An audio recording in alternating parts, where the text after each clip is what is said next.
Welcome to another video, the same every time, looking at IGCSE Maths and GCSE Maths, the kind of questions that, apart from the numbers, are the same every time. When you see these questions on your exam paper, you'll recognize them, you'll know what to do, because you've seen these videos and you've practiced. You'll get the answer right, you'll get yourself into the marks, you'll get yourself into the grades. 3 marks for this one, inverse proportion.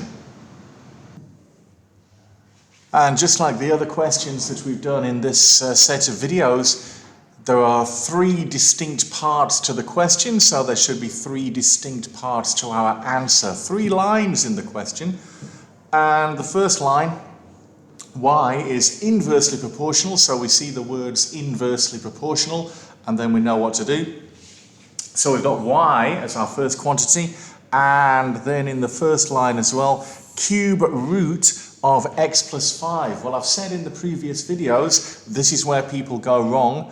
The difference between cube root and cube, when it says cube, is power 3.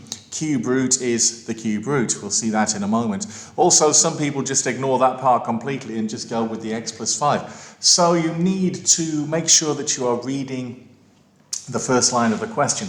So 2 quantities in the first line of the question must be multiplied together. Y and the cube root of x plus 5, they multiply together and they have to equal to some number, some constant, which we just call k. So there's the first line. Now we move into the second line. Here it is. They tell us when x equals 3, y equals 12.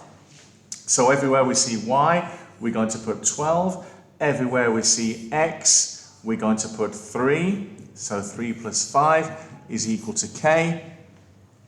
And then we've got 12 times. Well, 3 plus 5 is 8. Cube root of 8 is 2. So 12 times 2 is k. And that gives us k is 24. So the next thing we have to do, we're on to the final part of the question now. We must write our formula again. So y cube root x plus 5, but this time not with an actual letter k, but with the value of k that we just found, so that's 24. And then find y when x equals 22. So we don't know y, so that just stays as y. And cube root x is 22, so 22 plus 5, that's going to be equal to 24. So y multiplied by cube root of 27 is 24. All right, cube root of 27, what number when you multiply by itself 3 times makes 27? 3 times 3 times 3, that's 27, isn't it? 3 times 3, 9, times 3 again, 27. So cube root of 27 is 3. So that gives us y times 3, or 3 times y is 24. And then y equals 24 divided by 3. So nice whole number answer there. 24 divided by 3, that's going to be 8.